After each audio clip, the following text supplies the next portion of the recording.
सहनावतु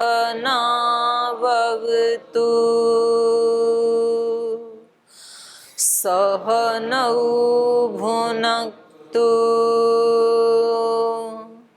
सह वीर्यं करवावहै तेजस्विनावधीतमस्तु मा विद्विषावहै। ॐ व्रतानां व्रतपते व्रतं चरिष्यामि तच्छकेयं तन्मे राध्यताम् इदमहमन्त्रितात् सत्यमुपैमि। ॐ शान्ति शान्ति शान्तिः।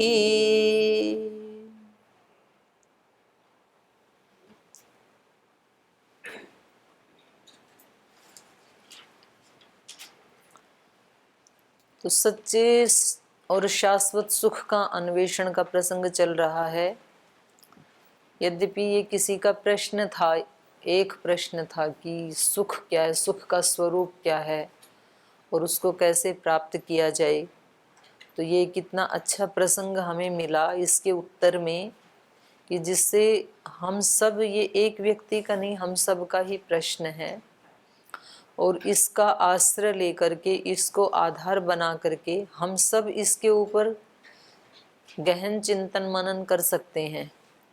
और ये इतना लंबा प्रसंग है, इसमें से कहीं एक चीज भी अगर किसी को पकड़ में आ जाए, जैसे अभी तक हम इसके 8 खंड पढ़ चुके हैं, इस 8 में से एक भी किसी के पकड़ में आ जाए तो वो उससे उन 8 को भी प्राप्त कर लेगा। उससे आगे जो चलने वाले प्रसंग हैं, लगभग 20-25 खंड हैं इसके, वो सब उसको समझ में आ जाएगा। तो अभी तक हम कहाँ से प्रारंभ करें उस ऐसे शाश्वत सुख की खोज? तो अनेक उपाय हो सकते हैं, अनेक अनेक ऋषियों के अपने अलग अलग तरीके हो सकते हैं। कहाँ से करें? जैसे महर्षि पतंजलि ने कहा कि आपको सुख चाहिए यदि, तो आप शुरुआत कहाँ से करें? विचार से शुरू किया उन्होंने। अथ योगानुशासनम योगस, आपको योग की स्थिति में रहना है, सुख की स्थिति में रहना है, तो आप शुरुआत कहाँ से करें? विचार से, अपने चित्त की वृत्तियों से। चित्त की वृत्ति मतलब विचार आज की भाषा में। और विचार भी कैसे? अक्लिष्ट पॉजिटिव थिंकिंग। आप विचार से शुरू करें और विचार भी कैसे हों? सकारात्मक, सृजनात्मक, उच्च विचार, दिव्य विचार। आपको सुखी होना है तो वहां से शुरुआत करो। तो उन्होंने इस विचार से शुरुआत की। जिसने विचार को पकड़ लिया तो फिर आगे उसको सुख ही सुख मिलता जाएगा, उसके सारे एक्सप्रेशन डिवाइन होते ही चले जाएंगे, सुख मिलता ही चला जाएगा उसको। फिर वो विचार कैसे हो, उसके गहराई में वो अपने आप चला जाएगा। कहीं से भी पकड़े व्यक्ति, वो वहां से पकड़े। ये तो पूरी चेन है एक सुख की तो, पर उस चेन को कहाँ से पकड़े? जहां से वो मजबूती से पकड़ सकता है, जो छूट ना पाए, ऐसे स्थान से पकड़े जो उसके सबसे नजदीक है। ये तो लंबी चेन है सुख की। तो हम कहाँ से पकड़ें? जो हमारे सबसे नजदीक है, और वो एक बार हमने पकड़ा तो वो छूटे नहीं हमारे हाथ से। तो कहीं से भी पकड़ लें हम, जहां से भी पकड़ेंगे वो पूरी चेन हमारे हाथ में आ ही जाएगी, उसका आगे पीछे का हमारे हाथ में आ ही जाएगा। मानो को कोई 50 फीट की चेन है या 100 फीट की चेन है, तो हमें उसको पकड़ना है। तो उसको हम कहाँ से पकड़ें? जहाँ हम खड़े हैं, जो हमारे सबसे नजदीक का स्थान है, वहां से पकड़ें हम। जहाँ से वो छूटे नहीं। हम खड़े हैं यहाँ और हम पकड़े वहाँ जाके, रुड़की में जाके, तो ऐसे तो पॉसिबल नहीं है ना। जहाँ खड़े हैं वहीं हम पकड़ लें, तो ये तो एक लंबा प्रोसेस है। तो किसी ऋषि ने उसको विचार से पकड़ लिया, किसी ने संकल्प से पकड़ लिया, किसी ने अहिंसा से पकड़ लिया, किसी ने सत्य से पकड़ लिया, किसी ने ब्रह्मचर्य से पकड़ लिया। कहीं से एक जगह से पकड़ा और वो पूरा का पूरा उसके वश में हो गया। ऐसा होता है। ऐसे ही दुर्गुण होते हैं। एक को आश्रय दे दो आप, किसी से आपका राग हो जाए, बस फिर तबाही के लिए पूरा प्रबंध हो जाएगा। राग के कारण व्यक्ति कहां से कहां पहुंच जाता है, हे भगवान, और मृत्यु को भी प्राप्त हो जाता है, मर भी जाता है। बाद में पता लगता है कि इसकी मृत्यु का राज क्या था, क्या रहस्य था, क्यों मरा। एक द्वेष को पकड़ लें, बाकी के सारे अपने आप आ जाएंगे फिर। तो किसी भी एक को पकड़ लें, अच्छे को या बुरे को, उसका पूरा का पूरा एक अनंत विराट परिवार है यहाँ। हर एक परमाणु का, हर अणु, हर परमाणु अपने आप में क्या है? विराट, अनंत। कहने को तो एक अणु है वो, लेकिन उसका भी जो स्ट्रक्चर है वो कैसा है, उसका कोई पार नहीं पा सकता है। एक अणु का भी आप पार नहीं पा सकते हैं। एक अणु में भी जो गति हो रही है, जो इलेक्ट्रॉन प्रोटॉन जो गति कर रहे हैं, न्यूट्रॉन, तो वो कैसे हो रही है, उसको आप ढूंढेंगे तो आप अनंत तक पहुंच ही जाएंगे फिर।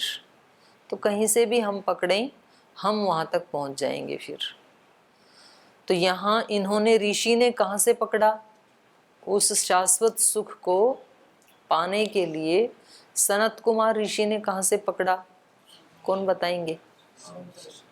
हाँ बताओ, आप बताओ। ओम दीदी जी, अभी तक हमने जो पढ़े हैं अभी उपनिषद में, तो उसमें ऋषि सनत कुमार जी ने जो उसको अपने जो नियमित जो कार्य करते हैं, जहाँ से हम कार्य शुरू करते हैं, जिसे नाम का यहाँ पर संज्ञा दी गई है, वहाँ से उन्होंने पकड़ा। और उन्होंने पहले, क्योंकि नाम जो है वो सब क्रिया में परिवर्तित होते हैं। नाम का मतलब है क्रिया जी, समस्त क्रियाओं को, नाम का मतलब है यहाँ पर मंत्र, और मंत्र जितने भी हैं वो सब किसी न किसी क्रिया की तरफ इशारा कर रहे हैं। कोई भी वेद का मंत्र है तो उस मंत्र में क्या इंगित किया गया है? कोई क्रिया, कोई कर्म। वहां पर कोई कर्म बताया गया है, इसको करना या इसको मत करना, तो किसी क्रिया की तरफ इशारा है। और मंत्र जितने भी नारद ने पढ़े, उन सब को सनत कुमार ऋषि ने क्या संज्ञा दी?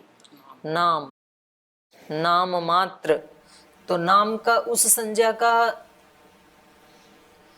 दूसरा अर्थ ये भी है कि केवल मानसिक रूप से चीजों को जानना, ये क्या है? अति अल्प है। क्योंकि हम नाम मात्र शब्द किसके लिए प्रयोग करते हैं? अति अल्प के लिए। जब हम कहते हैं ना कि सब्जी में नमक तो नाम मात्र है, तो नाम मात्र का क्या है अर्थ? वहां पे अति अल्प है, बहुत थोड़ा है, यही तो अर्थ है। तो उन्होंने कहा जो आपने पढ़ा है ये तो नाम मात्र है। तो नाम मात्र का मतलब क्या हुआ? अति अल्प है। अभी सुख के लिए जो सामग्री आपने एकत्रित की, ग्रंथों को पढ़ना, ये अभी क्या है? अति अल्प है, ये इतना पर्याप्त नहीं है।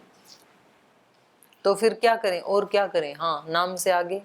तो उन्होंने कहा कि नाम को, अगर नाम की उपासना करनी है और नाम को शुद्ध करना है, पवित्र करना है, तो वाणी को शुद्ध करना पड़ेगा। वाणी की उपासना करनी पड़ेगी। फिर उन्होंने कहा क्योंकि नाम सारे, मंत्र सारे वाणी से ही अभिव्यक्त होते हैं।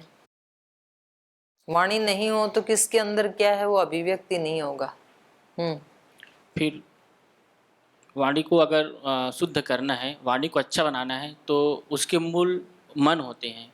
तो मन की उपासना करनी पड़ेगी, जिससे हमारे मन अंदर का मतलब है यहाँ पे विचार, अच्छे अच्छे विचार आएँ। और हम क्योंकि विचार आएंगे तो वही वाणी में परिणित होते हैं, फिर वो कर्म में परिणित होते हैं। ऐसे बताया ऋषि जी ने। तो जब हम विचार को अच्छा करना चाहेंगे तो उसके मूल में उससे बड़ा होता है संकल्प। तो संकल्प को उपासना करनी पड़ेगी। और संकल्प को ब्रह्म मानकर, हाँ, यहाँ सब जगह इन्होंने एक शब्द जोड़ा है, ब्रह्म मानकर। सब में ही क्योंकि ब्रह्म ब्रह्म से अतिरिक्त यहाँ कुछ भी नहीं है सृष्टि में, सब क्या है, ब्रह्म ही है। स्वरूप ही है। तो वाणी को भी ब्रह्म मानकर, मन को भी ब्रह्म मानकर, संकल्प को भी ब्रह्म मानकर उपासना करनी है। उनको ब्रह्म मानकर उनकी ब्रह्म की तरह ही उपासना करनी है, ऐसा बताया उन्होंने। फिर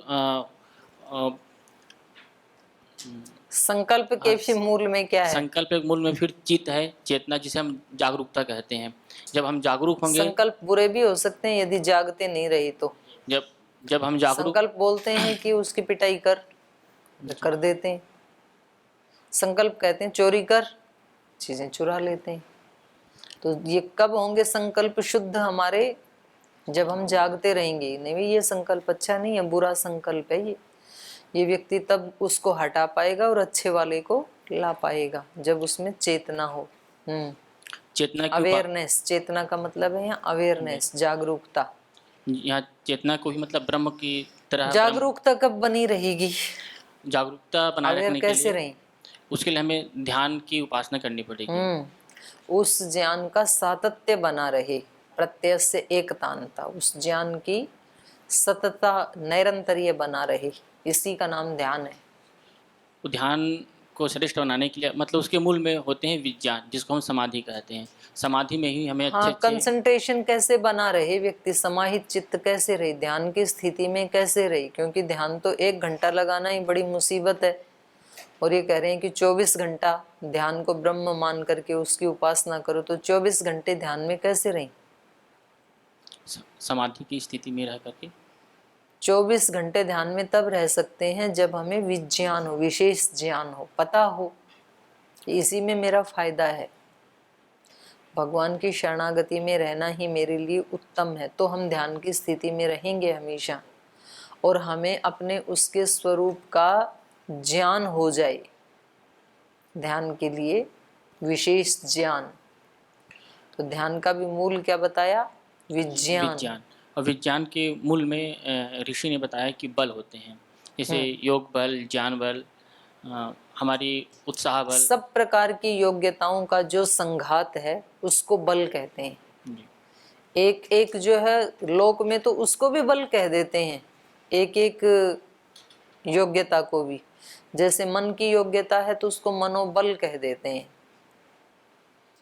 वाणी की योग्यता है तो वाणी का बल कह देते हैं, धन की योग्यता है तो धन का बल कह देते हैं। लेकिन वास्तव में जो बल का अर्थ यहाँ बताया है वो क्या है?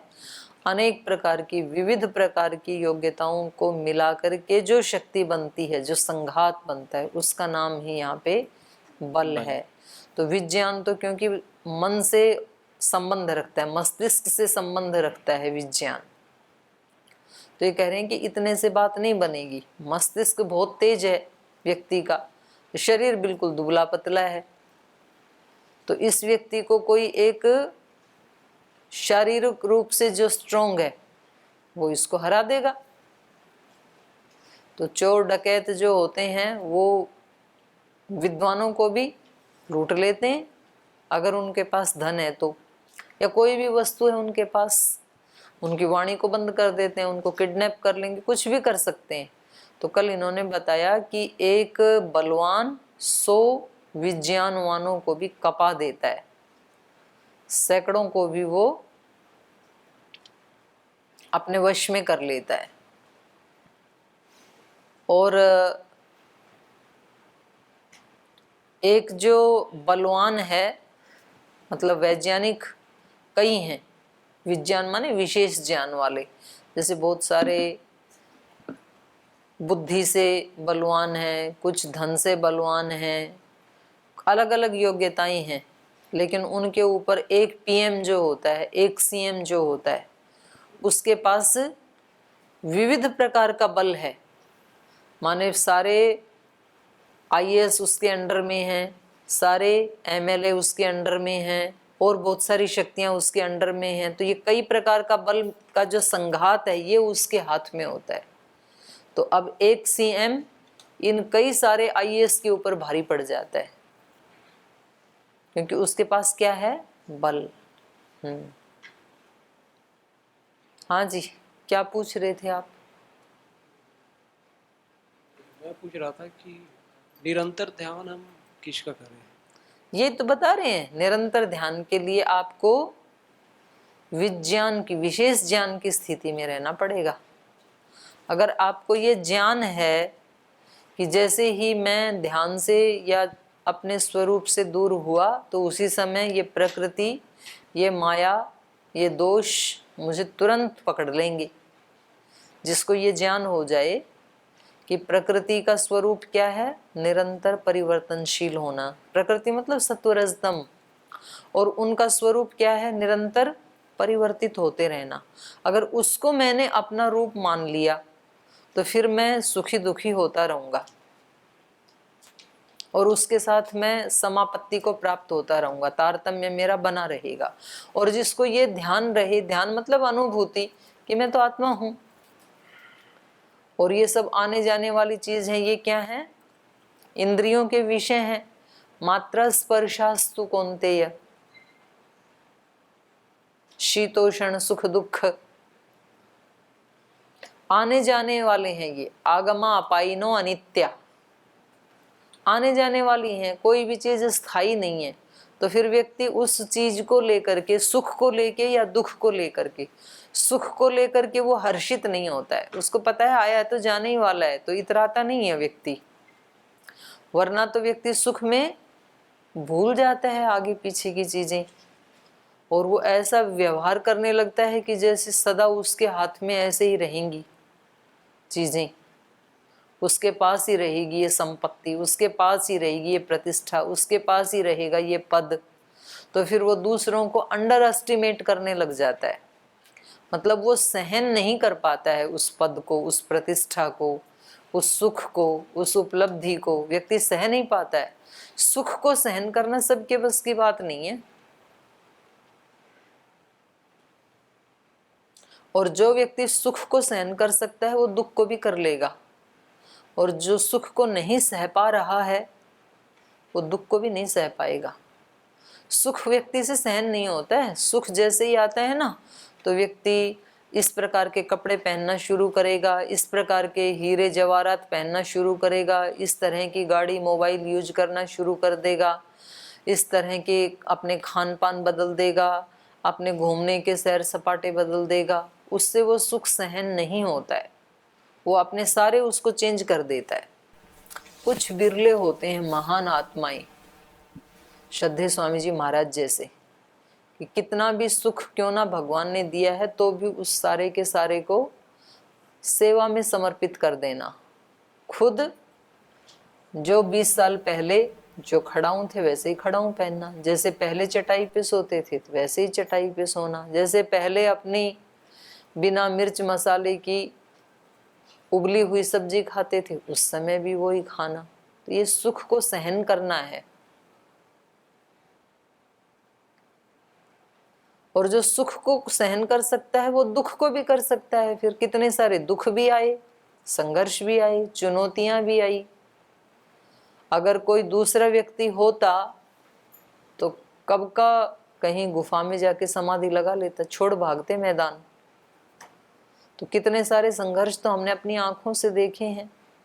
रामलीला मैदान का जो अत्याचार है, तो एक तरह से मतलब यूं समझ लो कि वो क्या चलाते हैं सड़क के ऊपर, रोड रोलर, बुलडोजर, तो वो ही चला दी थी एक तरह। किसको आशा थी कि भारत स्वाभिमान दोबारा खड़ा हो सकता है? लेकिन ये एक योगी का ही आत्मबल है, मनोबल है। जून में ये घटना हुई, जुलाई में तैयारी की, अगस्त से दोबारा की यात्रा शुरू हो गई थी गुजरात से, केवल 1 महीने के बाद ही। वरना एक बार तो 13 या 9 दिन के बाद ही गए थे दोबारा। अगर कोई और व्यक्ति होते तो वो कहते ये देख लिया हमने, यहाँ कुछ नहीं होने का देश में, तो जाके अपनी साधना करो, वो गंगोत्री की गुफाई ठीक है। और लोगों ने तो ऐसे ही सोचा था कि अब ना तो लोग इनके साथ जुड़ेंगे, क्योंकि लोगों के ऊपर हमने इतना अत्याचार कर दिया, तो सब लोग सोचेंगे कि भाई इनके साथ जुड़ना तो बड़ा खतरा है, और ना ये ही हिम्मत कर पाएंगे दोबारा उठने की। तो एक तरह से कुचल ही दिया था। लेकिन उसको सहन करना, सहन करने का मतलब क्या होता है? अपने कर्तव्य को ना छोड़ना। ठीक है, अब की बार परिणाम नहीं आया तो अगली बार आएगा। महर्षि दयानंद कितनी सारी तपस्या करके आए, यहाँ हरिद्वार में ही आकर के सबसे पहले ध्वजा गाड़ी उन्होंने पाखंड खंडिनी, और फिर कुछ दुष्ट लोगों ने ऐसे कुचक्र चलाए कि मतलब उनकी बात नहीं सुनी गई। तो उन्होंने सोचा अभी और ज़्यादा अच्छी तैयारी करके आता हूँ। तो कोई बात नहीं, एक बार नहीं तो फिर अगली बार उससे अच्छी। तो उसको स्वीकार करना, चुनौतियों को, सुख दुख को सहन करना। और सहन कौन कर पाएगा? जो इनको आने जाने वाला सोचेगा कि ये स्थायी नहीं है, ये मेरा स्वरूप नहीं है। सुख भी आने वाला है, दुख भी आने वाला है, सुख भी जाने वाला है, दुख भी जाने वाला है, लेकिन मैं दोनों के साथ रहने वाला हूँ, मैं कहीं जाने वाला नहीं हूँ। ये जो स्वरूप की स्थिति का व्यक्ति को ध्यान रहेगा, इसी को कहा 24 घंटे ध्यान की स्थिति में रहना। ध्यान का मतलब ये नहीं है कि 24 घंटे आप बद्ध पद्मासन में आंख मूंद करके बैठे रहेंगे, ये नहीं कहा जा रहा है। जागरूक रहेंगे, अपने स्वरूप में रहेंगे, ये है 24 घंटे का ध्यान। ठीक है, आगे चलें? और कोई प्रश्न है? हाँ बोलो। प्रणाम दीदी जी। जी दीदी जी, एक क्वेश्चन ये है कि जैसे किसी भी व्यक्ति के प्रति, मतलब किसी भी चीज़ के प्रति अगर कोई द्वेष हो जाता है, और वो द्वेष इतना है कि न उसे देखने की इच्छा होती, न उससे बात करने की इच्छा होती, तो उस द्वेष को कैसे दूर करें? फिर से जो भी है वो सामान्य हो जाए, तो इससे कैसे निकला जाए? उस दुख को महसूस करें। उस व्यक्ति को देखने से या उस व्यक्ति के बारे में सोचने से मेरे चित्त की स्थिति कैसी होती है? एबनॉर्मल हो जाती है। और मुझे अपने मन की उपासना करनी है। मुझे अपना मन, अपना चित्त कैसा चाहिए? शांत चाहिए। और मुझे कैसा चाहिए? पवित्र चाहिए। क्यों चाहिए शांत और पवित्र? क्या जरूरत है? क्योंकि शांत और पवित्र चित्त में ही भगवान का रिफ्लेक्शन मुझे दिखाई देगा, जो कि मेरे जीवन का अंतिम ध्येय है। शीशे में जैसे चित्र दिखाई देता है, ऐसे भगवान की अनुभूति, भगवान का रिफ्लेक्शन मुझे कहाँ अनुभव होगा? अपने चित्त में। और वो चित्त कैसा, कौन सी स्थिति में? अगर उस चित्त में धूल जमी हुई है, उसको कहा मल, तो नहीं दिखेगा, है ही। आत्मा परमात्मा हम सब के हृदय में प्रतिष्ठित है ही ना। गीता में बता ही दिया ना, ईश्वर सर्वभूतानाम हृदय अर्जुन तिष्ठति। तो दिखता क्यों नहीं है? अगर मेरे ही हृदय में है तो मुझे क्यों नहीं अनुभूति होती है? मल के कारण। क्योंकि जो मेरा चित्त है उसके ऊपर मल जमा हुआ है, तो उसको पोंछना है। जैसे बाहर शीशे को पोंछ देते हैं तो फिर चित्र दिखाई देता है, अपना ही बिंब प्रतिबिंब के रूप में उपलब्ध हो जाता है, रिफ्लेक्शन आ जाता है उसका। वैसे तो दिखती नहीं है अपनी चीज़ें, अपनी आंखें नहीं दिखती, अपना मस्तक नहीं दिखता है, अपना चेहरा भी नहीं दिखता अपनी आंखों से। दूसरे का तो दिखेगा, अपने वाला नहीं दिखेगा। अपने वाले को देखने के लिए शीशा चाहिए, और शीशे में वो दिखने के लिए वो शीशा साफ होना चाहिए। तो परमात्मा की उपलब्धि हमें कहाँ होगी? कैसे देखें परमात्मा को? क्योंकि परमात्मा को जानना हमारा लक्ष्य है, तो वो हमारे चित्त में ही दिखाई देगा। कौन से चित्त में? निर्मल चित्त में। ये शर्त है। शीशे के ऊपर यदि मल जमा है, धूल जमी है, तो फिर नहीं दिखेगा रिफ्लेक्शन। और यदि वो हिल रहा है, हिल डुल रहा है शीशा ऐसे ऐसे, तो उसमें भी चित्र नहीं आएगा। और मुझे क्या करना है? चित्र देखना है, ताकि मैं सदा सदा के लिए शांत हो जाऊं। तो इसलिए मुझे उस व्यक्ति के बारे में, उसके प्रति द्वेष है तो जरूर कहीं ना कहीं राग भी होगा। कोई व्यक्ति बुरा लग रहा है तो निश्चित रूप से उससे अपोजिट व्यक्ति है वो अच्छा भी लग रहा होगा। और ये दोनों ही मेरे लिए हानिकारक हैं और मुझे अपनी हानि नहीं करनी है। उद्धरेत आत्मना आत्मानम, मुझे अपने आप को अपने आप से ही उबारना है, क्योंकि मेरे सिवाय मेरे को कोई उबार नहीं सकता है, मेरा उद्धार नहीं कर सकता है। तो ऐसे ज्ञान पूर्वक सोच करके फिर उससे उसको हटाया जा सकता है। तो इसीलिए तो कहा ना, आज भी बताया महाराज जी ने, न ही ज्ञाने न सदृशम पवित्रम इह विद्यते। ज्ञान के बराबर कोई पवित्र चीज इस धरती पे नहीं है। ज्ञान बहुत अच्छी शक्ति है। तो इसलिए ज्ञान के लिए व्यक्ति कितने, आप यहाँ पर देखो कितनी तपस्या कर रहे हैं, ज्ञान की प्राप्ति के लिए तो कर रहे हैं। नहीं तो आप भी सुख से सो सकते हैं, आप भी दुनिया के वो सारे सुख उपभोग कर सकते थे। तो यहाँ आकर के आप तपश्चर्या का जीवन क्यों बिता रहे हैं? ताकि ज्ञान की प्राप्ति हो। ज्ञान से क्या होगा? ज्ञान से फिर आप वैसे कर्म करेंगे जो आपको सुख देने वाले हैं, उनको हटा देंगे जो आपको दुख देने वाले हैं। उन विचारों को प्रयास पूर्वक उठाएंगे जो सुख देने वाले हैं, उन विचारों को प्रयास पूर्वक हटा देंगे जो दुख देने वाले हैं। तो जब हम किसी को देखना भी नहीं चाहते हैं, किसी से द्वेष करते हैं, ये ठीक है कि हमारा किसी व्यक्ति के साथ मतभेद हो सकता है, क्योंकि सबके जीवन जीने के तरीके अलग अलग हैं। मेरा कुछ अलग है तरीका जीवन जीने का, दूसरे का कुछ अलग है, ये इतना तो ठीक है। लेकिन मेरे वाला ठीक है, दूसरे का गलत है, दूसरे का मुझे चेंज करके अपने जैसा ही बनाना है, ये फिर मेरे दुख के बीज बो दिए मैंने। ये नहीं हो सकता है। वो भी जी अपने तरीके से, हमारा दुर्भाव नहीं होगा फिर उस आत्मा के प्रति।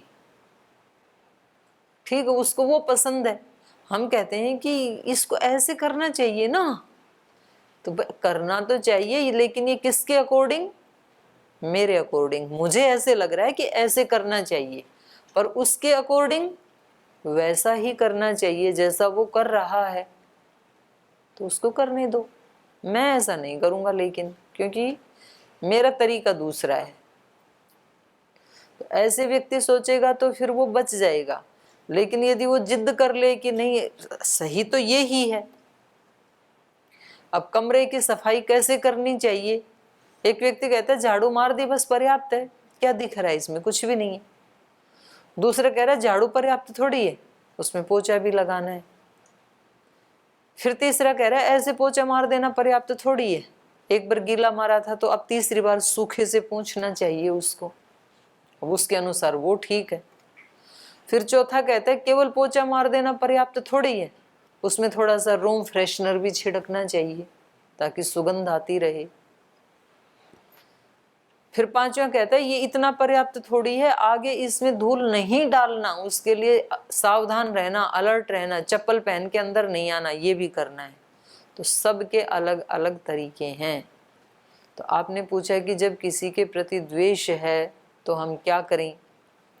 तो क्योंकि हम ये प्रश्न पूछ रहे हैं, इससे ही ये पता लग रहा है कि द्वेष हमें अच्छा नहीं लगता है। मतलब मुझे आत्मा को वो स्थिति अच्छी नहीं लगती है, मुझे प्रीति की स्थिति ही अच्छी लगती है। लेकिन प्रीति के लिए फिर दोनों का तालमेल होना चाहिए, और दूसरा तालमेल करने को तैयार नहीं है। तब क्या करना है? तब उसको उसके तरीके से जीने दो, और आप उसके प्रति दुर्भाव मत रखो, क्योंकि उसके प्रति द्वेष या दुर्भाव रखा तो मेरा अंतःकरण गंदा हो जाएगा और वो मुझे ही साफ करना पड़ेगा। तो इससे अच्छा है कि गंदाई ना होने दो।